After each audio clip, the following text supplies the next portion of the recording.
Viewers, Bangladesh থেকে ই ভিসাতে east Africa ভ্রমণে মানে কেনিয়া, রুয়ান্ডা, উগান্ডা বা অন্যান্য আফ্রিকান কোনো কান্ট্রিতে ভ্রমণে যেতে মনের মধ্যে বেশ কিছু শঙ্কা কাজ করে।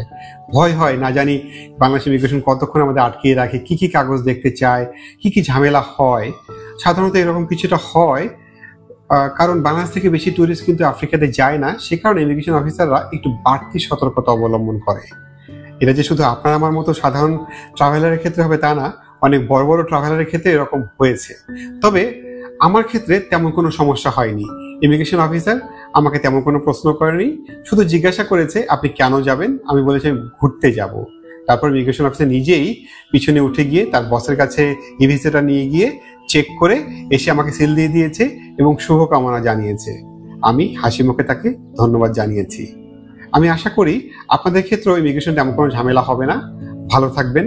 Happy travelling.